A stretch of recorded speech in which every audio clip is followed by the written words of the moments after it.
అందరికీ నమస్కారం. శివరాత్రి సందర్భంగా శ్రీశైలానికి పోటెత్తినటువంటి శివస్వాములు చాలా శివమాల వేసుకొని చాలామంది ఇతర రాష్ట్రాల నుండి కూడా శ్రీశైలం వస్తారు.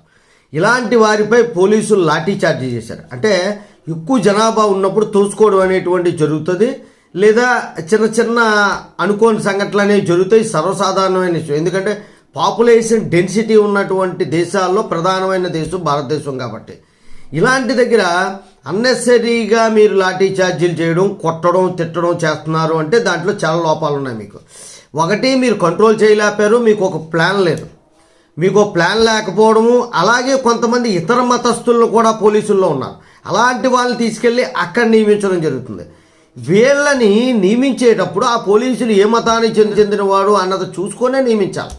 ఎందుకంటే మతం మారిపోయి సర్టిఫికెట్లతో ఆ జాబ్ను పొందొచ్చు, కానీ ఆడికి ఏం చేస్తారంటే వీళ్ళ కొట్టాలా తిట్టాలా అనేటువంటి ఒక కక్ష మనసులో ఉంటుంది. దానివల్ల ఊరికినే ఎటువంటి చిన్న ఇన్సిడెంట్ జరిగినా కర్ర తీసుకొని బాధడం జరుగుతుంది. వాళ్ళపై మరి ప్రభుత్వం ఏం చేయాలంటే ఇమీడియట్గా డిస్మిస్ ఆర్డర్లు ఇవ్వాలి. సస్పెండ్ చేసి డిస్మిస్ ఫ్రమ్ సర్వీస్ చేస్తేనే అవుతుంది. మీ శివస్వాములు ఇంటికి వెళ్ళిపోవడం కాదు, హ్యూమన్ రైట్స్ కోర్టులో కేసు ఫైల్ చేయండి. లేదా హిందూ సంఘాలు ఎవరైనా శ్రీశైలం పరిసర ప్రాంతాల్లో ఉన్నవాళ్ళు ఈ వీడియోని అక్కడి వరకు షేర్ చేయండి. ఆ సంఘాల వాళ్ళు హ్యూమన్ రైట్స్ కోర్టులో వేసి వాళ్ళ ఫోటోలు పేర్లు సేకరించి వాళ్ళపై కేసులు నమోదు చేయండి. జై హింద్.